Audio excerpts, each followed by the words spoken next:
Հետևիր սրտիդ ձայնին, այն քեզ ուզում է տանել անհայտ հեռուներ, վայելիր աշխարհի չքնաղ քաղաքներն ու արևոտ լողափերը նոր զգացողություններով, նոր համերով։ 2026-ը թող լինի հույսերի, մոտիվացիայի, նպատակների իրագործման տարի։ Եվ հիշեք, ամեն ինչ սկսվում է մեկ որոշումից։ Նոր տարին գալիս է նոր հնարավորություններով ու արկածներով։ Քո հաջորդ արկածը մեկ թռիչքի հեռավորության վրա է։ Travel with M 095 89 20 48 Բարև ձեզ արգելի հեռուստատողներ, մենք շարունակում ենք կարևորագույն թեմաների քննարկումները։ Այս բան ես զրուցել եմ Հայկ Նահապետյանի հետ, շնորհակալ եմ պարոն Նահապետյան մեր հավերն ընդունելու համար։ ԱՄՆ փոխնախագահ Ջեյդի Վենսն էր Հայաստանում, հետո գնաց Բաքու, Ադրբեջան։ Հայաստան այցը իմ տպավորությամբ կարծում եմ այստեղ կարելի է համաձայնել, գոնե ինչ որ մասով ավելի շատ նվիրված էր Հայաստանի գալիք ընտրություններին։ Եվ Վենսը շատ ուղիղ նաև խոսեց դրա մասին, ասելով, որ այս ընտրություններում ինքը անձամբ աջակցում է Նիկոլ Փաշինյանին, սա աննախադեպ հայտարարություններ Միացյալ Նահանգների կողմից, մյուս կողմից արվեցին հայտարարություններ, որոնք մանիպուլացվեցին, ատոմակայանին վերաբերող, որ իբրև թե այստեղ 9 միլիարդ են բերելու, բայց եկեք կետերով գանք, նախ նախընտրական իմաստով ինչ աջակցություն, հետո կգանք այդ միջուկային այսպես ասած գործարքի վերաբերյալ, որը ոնց երևում է միակ նպատակը այս պահին գործող ատոմակայանը փակելն է, խնդրեմ, սկսենք ընտրություններից, ինչ աջակցություններ, որ հայտնվեց Նիկոլ Փաշինյանին։ Գաղութատիրական համակարգի մետրոպոլիայում ընդունված կարգ կար, պարբերաբար մերթ մետրոպոլիայի ղեկավարը կամ ներկայացուցիչներից մեկը գնում են իրենց տարածքները, որոնք իրենք սեփական էին համարում, նայելու, դիտելու, այլոց ցանկությունները, որ այդ տարածք ուզում են այդ մետրոպոլիայի իշխանությունից, կառավարման իշխանությունից դուրս բերել, զգուշացնելու, որ սա մերն է։ Հիմա Վենսը եկել է Հայաստան-Ադրբեջան, իլուր այս տարածաշրջանում շահեր ունեցող իրենց մրցակիցների ասել, որ սա մերն է, մենք ենք այստեղ, եւ Հայաստանը եւ Ադրբեջանը։ Ուրեմն առաջին մեսիջը սա։ Սա ոչ Հայաստանի, ոչ Ադրբեջանի իշխանություններն են ուղղված, ոչ ժողովուրդներին ուղղված, սա ուղղված է առաջնահերթին Ռուսաստան Դաշնությանը, Միացյալ Նահանգներին, Չինաստանին եւ այստեղ լուրջ շահեր ունեցող, ասենք, Իրան Իսլամական Հանրապետությունը, որ սա մեր տարածքն է։ Ընտրությունների հետ կապված այս տեխնացուն ճիշտ է գլոբալիստների կողմից է բերված ակնհայտ է, իսկ Վենսը հակագլոբալիստական ճամբարի կարկառուն ներկայացուցիչ է։ Բայց քանի որ սույն անձը իզմեր չունի, իրականացրել է շեֆի փոփոխություն փափուկ ձևով, հնազանդությամբ, խոնարհությամբ, արձանագրվում է, որ այս անձը այս պահին իրենց ձեռք է տալիս, այնպես ինչպես այս անձը ձեռք է տալիս այս տարածաշրջանում նաև արևմուտքի որոշակի շրջանակների շահերը սպասարկող եւ ստրատեգիական առումով ամեն շահեր սպասարկող Թուրքիայի ապագա նախագահի տեխնացուներից մեկին Հական Ֆիդանին, որը հիշում եք գրել էր իրենք սատարում են այն քաղաքականությանը, որ Հայաստանը տարվում է, բնականաբար անուղղակի ասելով, որ Փաշինյանին, բայց Փաշինյանը հարցեր ունի լուծելու։ Իդեպ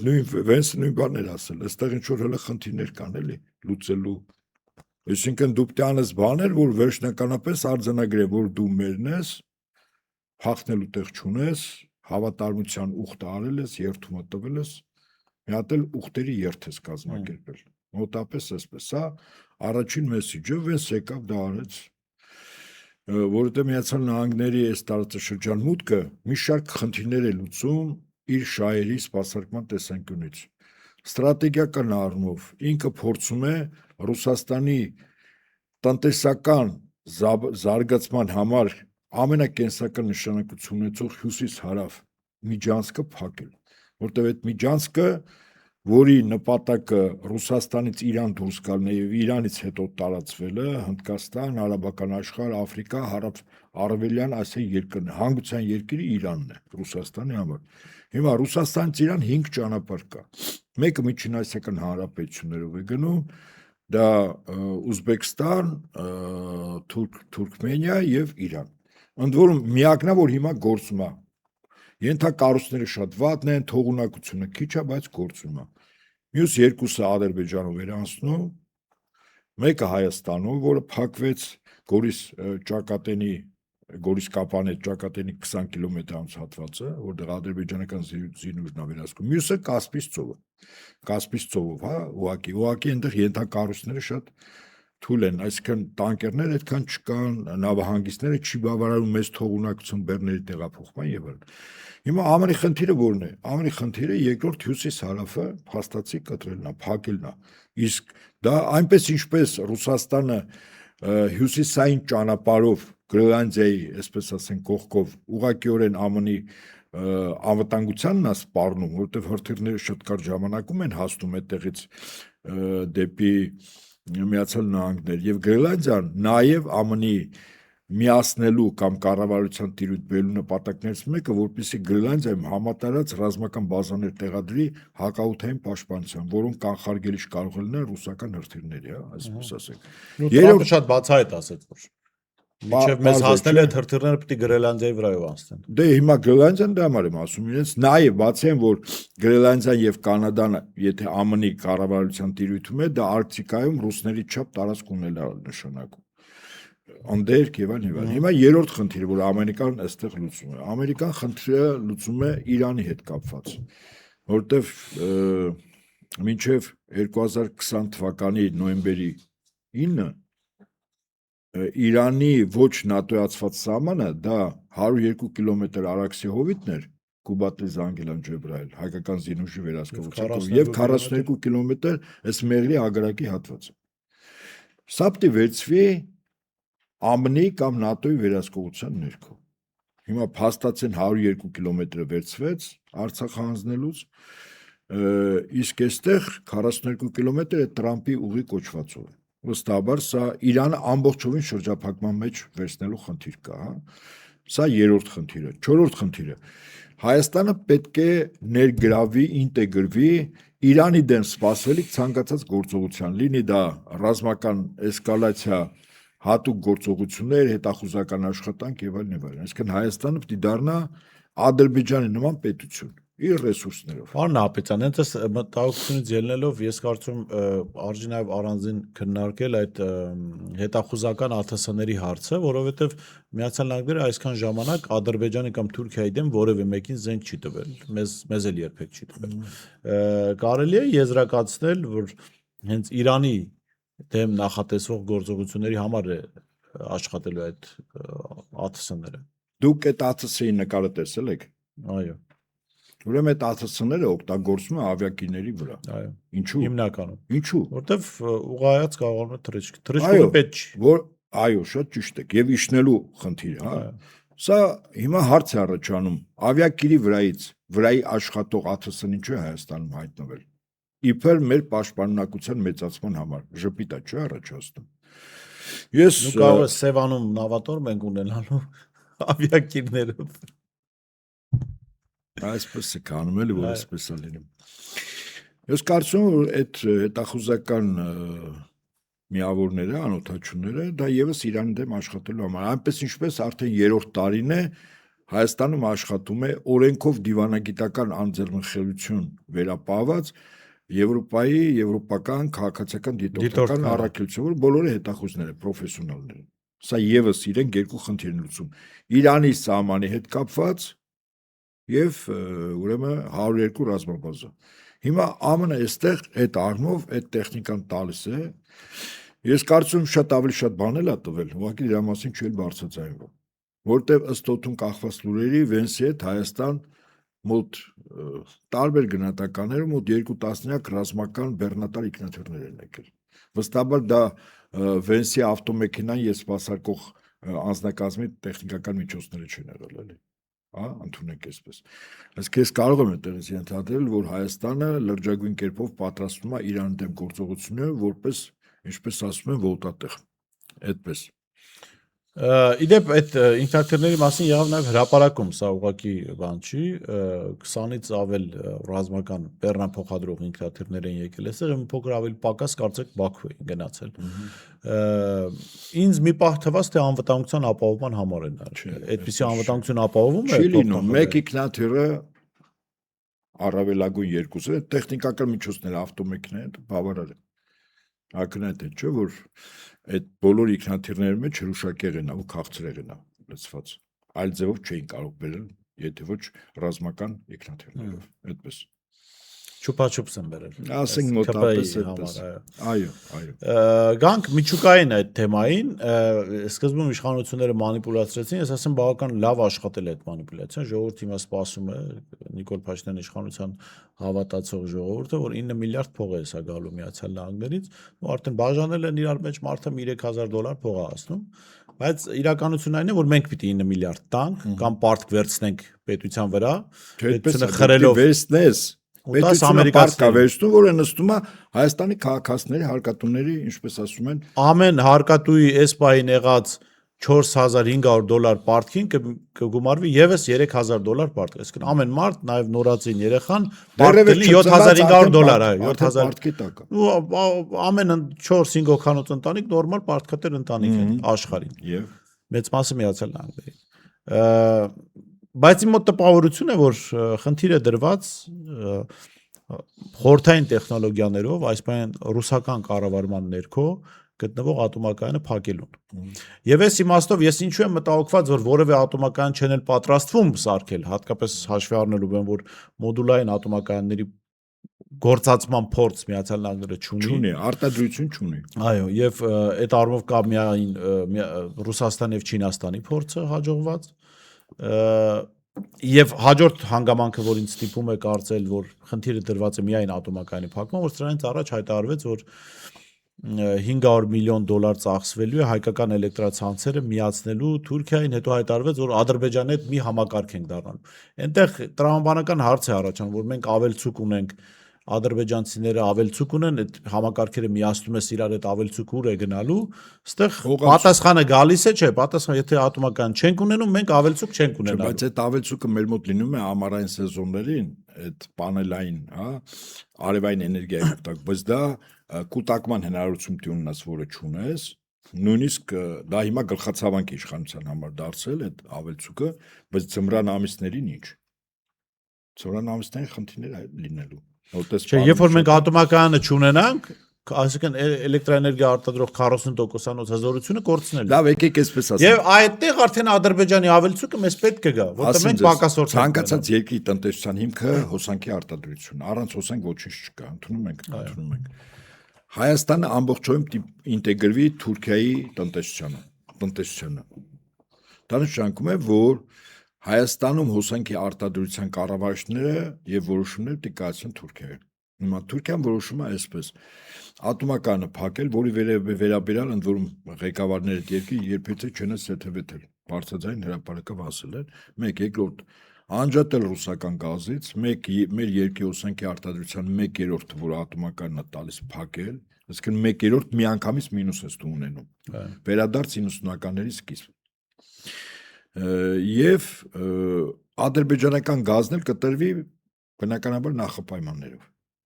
Որտեղ խողովակ իրենց մոտ է։ Իդեպ, եթե հիշում եք, Հայաստանից խողովակաշար էր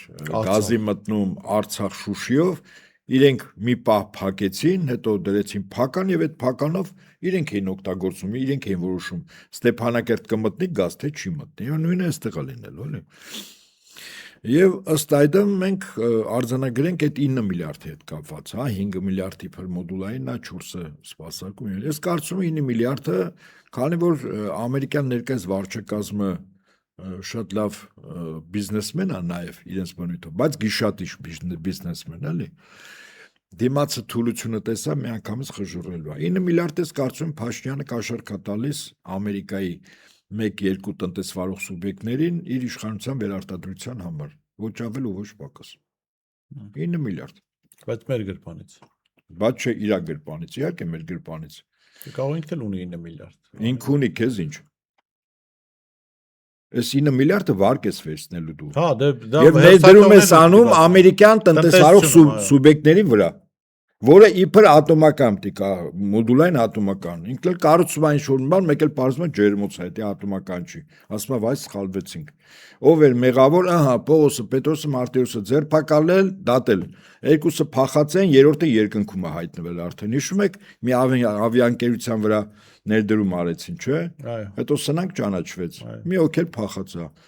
կամ ասենք մեկ ուրիշ ընկերություն որի հետ կապված Դեպի եւս փախածը արկածներ մասնակից է Գազայի ցեղասպանության։ Իսկ գլոբալիստական շրջանակներից դուրս չի։ Ես ուզում եմ ասել, որ սա 9 միլիարդը Փաշինյանը ընդ որում հետաքրքիր է, երբ Տրամպը խաղաղության կոմիտե էր ստեղծում անդամակցության համար 1 միլիարդ դոլար մուտքավճար էր, չէ՞, վերցնում։ Դե հիմա այստեղ էլ վերարտադրության խնդիր կա։ Թող 9 տա։ Ասեմ ինչի, որտեվ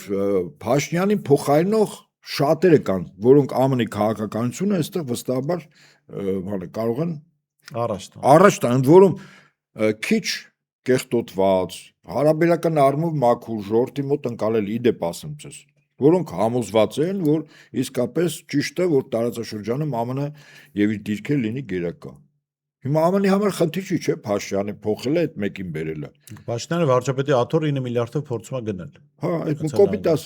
որտեվ անտրամբանականը։ Գիտեք ինչ, հետո այդ մոդուլայինը ինքը քանի որ ԱՄՆ-ը երբեք չի կառուցել, իսկ ատոմականը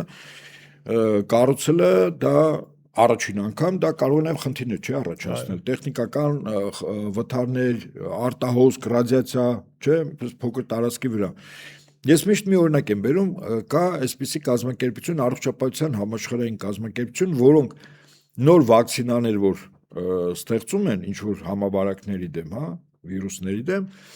իրենք տանում են աֆրիկական մի շարք երկրներում փորձում են ժողովրդի վրա, դու շատ բնականաբար շեղող նաև ելքեր ա լինում, մահվան ելքով եւ այլն։ Ընդ որում Արսեն Թորոսյանը ժամանակին երբ միտքս բռնեցիք, ես ես դրա մասին ուզում ասել, որ Արսեն Թորոսյանը ասաց, մեր նման պետությունները այո պիտի այդ գործառույթը վերցնեն իրենց վրա, որ դեղերը փորձեն։ Ճիշտ է, ճագար լինեն, պլյուս դու բոնուս ես ստանում, ճագար լինելու համար բոնուս ես ստանում, բայց հիմա իշխանավորները ժողովուրդը չէ։ Երկիրը, որը հետո իշխանավորը այդ գումարը գրպանում է, բայց ստանում է պետությունը։ Հիմա ատոմային ճագար ենք դառնում։ Չէ, խնդիրը այն է, որ ճագար դառնալու համար դու ես վճարում։ Այո։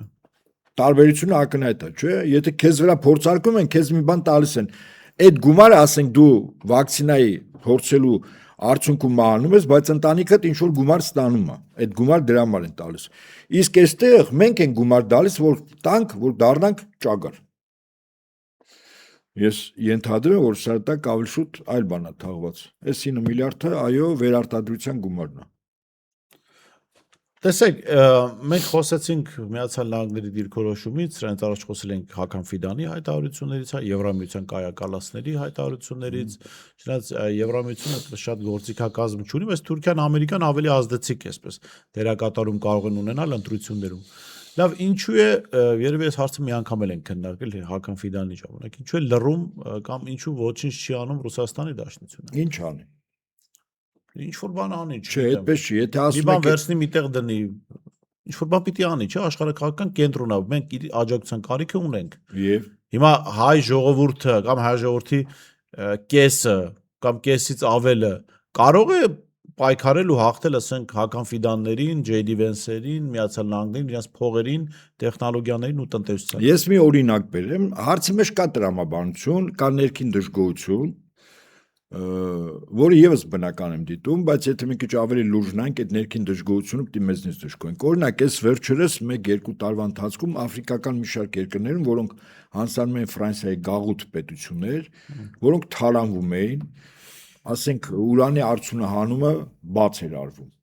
Գիտեք, Ֆրանսիան երկիր մոլորակի եզակի պետություն է, որտեղ հոսանքի արտադրության 80% եւ ավելը տալիս է ատոմակարն։ Իսկ Իրան ուրան էր պետք։ Աֆրիկական երկրներից տանում էին կոպեկներով։ Եվ այդ տարածքը եւ այդ ժողովուրդը թունավորում էր։ Հիմա հետաքրիր ուրեմն իրողություններ։ Այդ երկրներում հակագաղութատիրական լուրջ շարժում կար։ Ես շատ բնական ընդվզում կար։ Եվ այդ երկրի էլիտաները, որոնք Ֆրանսիայի իշխանությունների հատուկ ծառայությունների կողմից թվում էր ամբողջովին կառավարելի են, այդ էլիտաները ընդվզեցին, առաջնորդին ընդվզեց զինվորականությունը։ Ժողովուրդը պաշտպանեց այդ էլիտային զինվորականությունը։ Եվ այդ երկրում շատ արագ ինչ եղավ, Իշխանափոխություն։ Ուղղակի ֆրանսիացիք ճողոպրեցին այդտեղից, բնականաբար իրանց հետ տանելով նաև տեղի կոլաբորանտ ուրեմն իշխանություններին։ Այսինքն ինչ եմ ուզում ասել, նայեք, երկու հանգամանք պետք է լինի։ Էլիտա, որը ցանկանա իրավիճակը փոխել համարժեք գնահատելով, եւ ժողովուրդ, որը հավատա այդ էլիտային։ Ավասիկ կոնկրետ Աֆրիկայում 3 պետությունում նման իշխանափոխություն եղավ։ Հիմա Ռուսաստանը ՆԱՏՕ-ի հետ է պատերազմում, այո, գոյութենական պատերազմ է մղում, այո, Եվրամիությունն իր համար թշնամի է, այո, մի վարքյան միտքս ավարտեմ, ԱՄՆ-ը իր համար հակառակորդ է։ Դեռևս թշնամի չէ, առաջ թշնամի, հիմա հակառակորդ է կամ մրցակից է։ Հիմա պատկերացրեք Հայաստանում բոլոր էլիտաները, բոլոր անխտիր, կապ չունի որ հարթությամբ ինչ տրամաչափի է։ Ասում են, այո, Միացյալ Նահանգները պետք է անել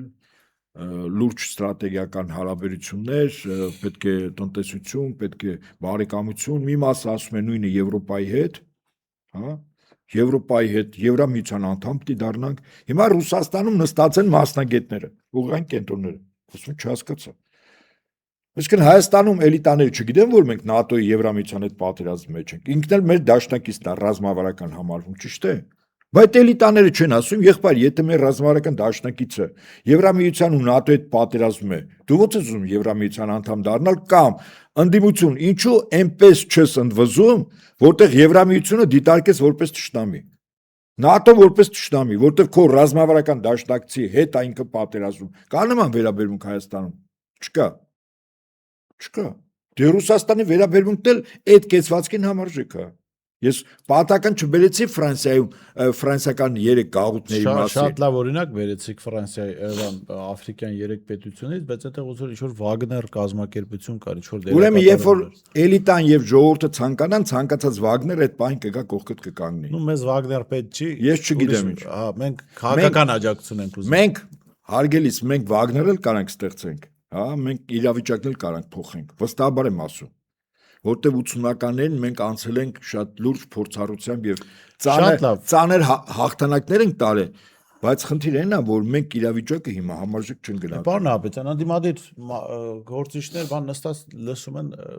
Ռուսաստանի արտգործնախարար Սերգեյ Լավրովին, որը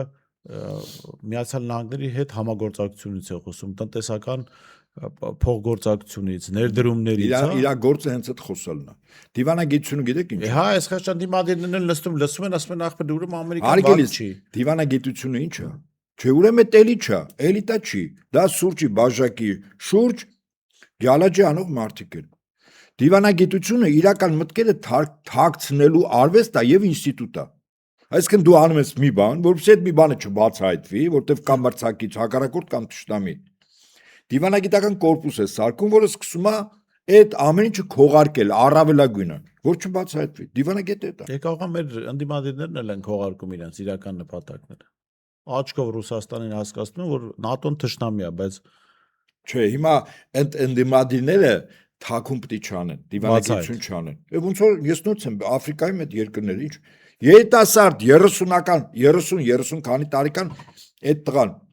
առաջնորդը ոնց ալնում, որ երկնքից չի գնում, այդ ժողովրդի արգանդից է, չէ ծնվում իր առաջնորդը։ Այսինքն ժողովրդի ցանկությունների հավաքական մարմնավորումն է։ Որ այդ տղան այդքան փորձառություն չուներ, բայց ինքը ռեալ գիտեր ով է թշնամին, ով է բարեկամ, եւ թշնամու դեմ որպես զինվորական ինչ պիտի անել։ Ու վերջ արեց։ Ժողովուրդն էլ պաշտպանեց։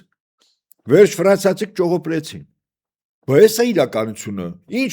ընդունելության արժանացա Մոսկվան, տեսել եք։ Բայց ինչ հարգանքի արժան, իր խոսքը լսել եք։ Շատ հասուն, հա, ճիշտ է կարող է գրել տվել են, բայց մարդը շատ անկեղծ էր ասում, ինչ ասել է գաղութատիրական համակարգի երկիր ինչ վիճակի են բերել։ Այդքան հիվանդությունների կոպեկով ուրան են արտահանում տանում։ Բայց հիմա եթե դու քեզ թալանողին, քեզ ճնշողին, քեզ շահագործողին ասում ես ով բենամուկի, դե ուրեմն բենամուկին էլ քեզ պիտի շահագործի։ Եթե ասում ես չէ մաքրվի ընդհանրապես ոտը չտեսնեն։ Ինչ գործ ունի Հայաստանում մի քանի հազարանոց բան դիվանագիտական կորպուս ԱՄՆ դեսպանություն կարող եք ասել բոլորը հետախուզներ են, չէ։ Բայց դրանք Հայաստանի մեջ աշխատելու համար չեն, Իրանի դեմ եւ Ռուսաստանի դեմ։ Այսինքն քո տարածքը հիմա օգտագործվում է, բազա է դարձել։ Իհարկե բազա է դարձել։ Բայց հիմա Ռուսաստանը ո՞նց է նայում, Իրանը ո՞նց է այս ամեն ինչին նայում։ Չէ, մենք ամեն ինչ փորձում ենք մեր պրիզմայով, չէ՞ նայել։ Հիմա նայեք Ռուսաստանի ու Իրանի պրիզմայով։ Հիմա Իրանը գիտես ինչ ցավ ապրում։ Իրանը առաջին Արցախյան ազատամարտին մեր գոյութենական պատերազմին ամենամեծ օժանդակությունը աջակցությունը ցույց տվել։ Բաներ կա, որ իրավունքը չկա ասվելու։ Բայց հիմա Իրանի ղեկավարությունը իր հեղինակությունը, իր վարկը իսլամ աշխարհում ներքև իջացնելով ինքը օգնել է մեզ։ Համաձայն եմ իր շահի տեսանկյունից, բայց այդ ռիսկիա գնաց, ինքը ռիսկիա գնացել։ Բայց հիմա այդ երկրի ղեկավարությունը չի ասում, լավ, էս ինչ է։ Դեսպանն ասեց, ոնց ասա։ Ճիշտ եք ասում, դեսպանն ասեց։ Հիմա Ռուսաստանն էլ բազմիցս ասում են Հայաստանում հայ ժողովուրդը պետք է որոշի։ Ռուսաստանի նախագահը ասում է Հայաստանի իշխանություններն ընտրել է հայ ժողովուրդը։ Հայ ժողովուրդ։ Ալո։ Հայ ժողովուրդը ասում է ուզում են Արցախի լավ հետ կապված է հիշեցնեմ, որ Վլադիմիր Պուտինը շատ կոնկրետ ելույթ ունեցավ, ասաց Հայաստանի իշխանությունները գնում են այս ճանապարհով։ Արդյոք համաձայն է հայ ժողովուրդը Արցախը հանձնելու։ Բայց ինչ եմ ասում։ Եթե համաձայն չի, թող ցույց տան։ Բայց ինչ եմ ասում, հայ ժողովուրդ, ալո, ձայն չկա։ Ժողովուրդն է, այսպես ասենք, իշխանության տերը։ Ոնց հայերեն իշխանության տերը։ Մահակից ենք վախում, նստելուց ենք վախում։ Հիշում եք, դիմադրության շարժումը կար հայտնի շարժման երգը Զարթնիր լավ, մի հետաքրքիր միտք այդ ժամանակ պատտվում էր ցանցում, ասում է լավն երբ որ ոչ թե քնած է, այլ քնած է ձևացնում, հաստատ չի զարթնելու։ Ու ձևատալու էլի քնած, հա։ Հիմա մեր ժողովուրդը էս որ դուք դիմում եք ժողովրդին։ Ժողովուրդը չի հասկանում, թե ուզում է չհասկանալու տա։ Չհասկանալու տեղ դնի, որ ինչա կատարվում, որովհետեւ էլիտայի մասին նկատում եմ ժողովուրդը ասում։ Ուրեմն երբ որ ժողովուրդ ենք ասում, մենք երբեք շարքային անհատին տիպ։ Է դրա մասին է խոսքը։ Շարքային անհատին խնդիրների մեջ է։ Ինքը որպես զինվոր, այդ տեսեք։ է։ Բագրատ Սերբազյանը որպես առաջնորդ բեմ իջավ, այդ ժողովուրդը կանգնեց, չէ։ Այդ ժողովուրդը միջև չկար, չէ, տներն էր, ամենօր իր գործներ անում, չէ։ Առաջնորդ եղավ, կանգնեց չէ 10, 20, 30, 50 հազար կանգնեցին, չէ, եւ շատ պինդ էին կանգնած։ Այսինքն խնդիրը ճիշտ եք նկատել, էլիտայի մեջ է։ Էլիտան այդ կանգ դրսի որ ես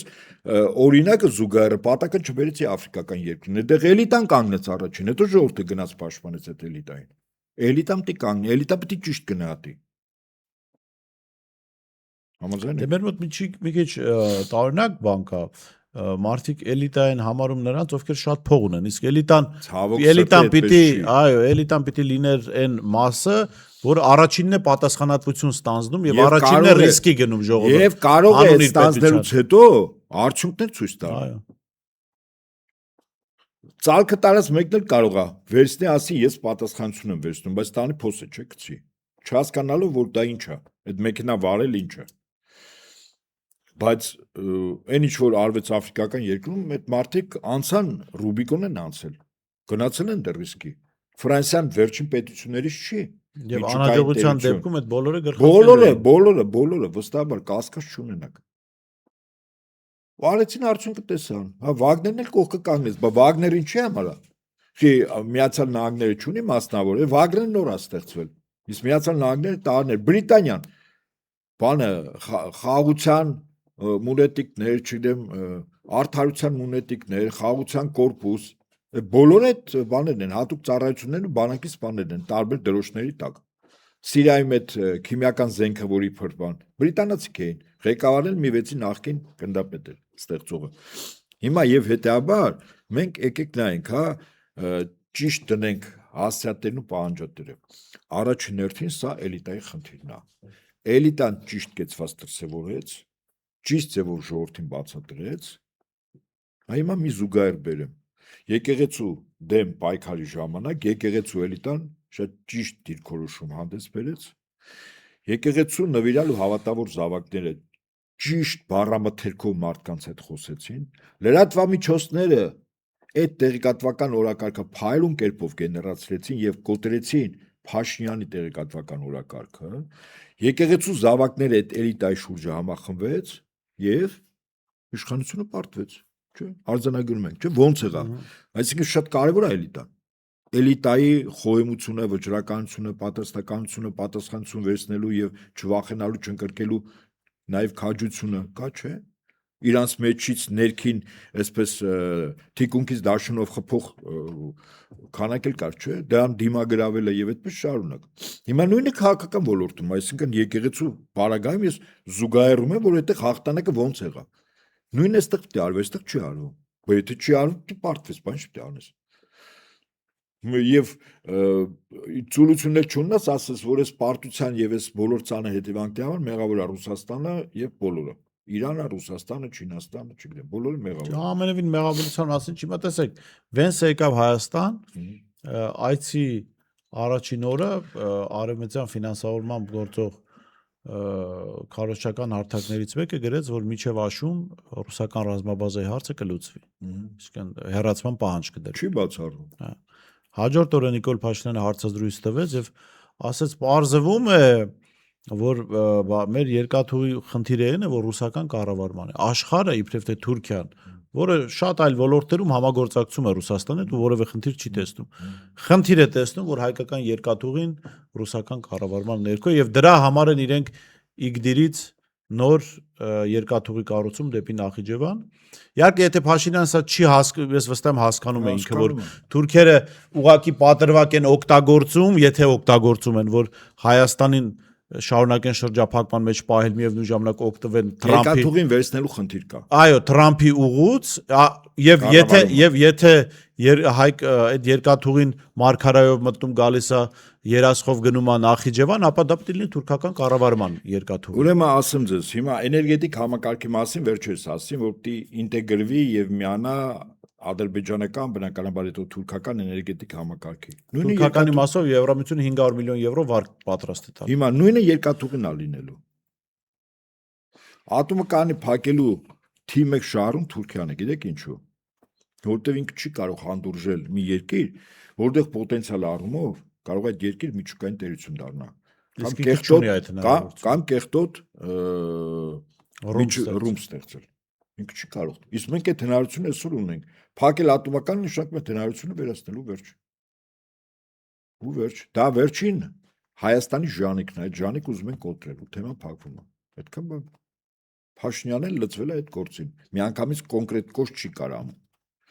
Այստեղ քարոզչականով էլ ինքը տակ տվեց։ Ես սկզբում գնահատական տվեցի, որ այդ մոդուլային հետ կապված ժողովուրդը չէ, այդպես չի կարծում։ Մոդուլային հետ կապված ես վստահ եմ ասում։ Տակ տվեց քարոզչական։ Հա։ Հաղորդումը վերջանակ ասեմ ոնց։ Շատ լավ։ Հիմա մենք կարող խոսում ենք ընդդիմության մասին։ Հիմա ընդդիմությունը վստահաբար հատկապես որ ընդդիմադիր դաշտում են նախկին նախագահներ, որոնք պետական կառավարման լրջագույն փորձ ունեն, լավ հասկանում են ատոմակայանը ինչ դերակատարում ունի Հայաստանի անվտանգության գործում։ Պիտի հստակ դիրքորոշում ցուցաբերեն,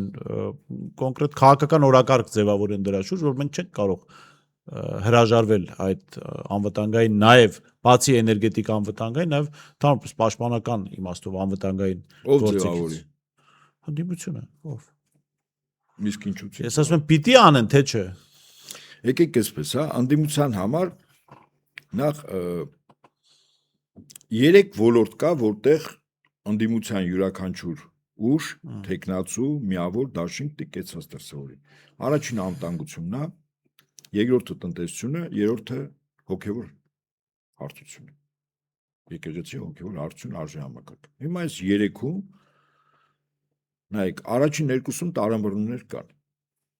Ասենք անվտանգային համակարգը այնպես չի որ ասում են, հա, ամբողջովին Ռուսաստանը լինի, ասում են դե ուրիշն էլ թող լինի, այնտեղ չգիտեմ, Չինաստանը բանալի։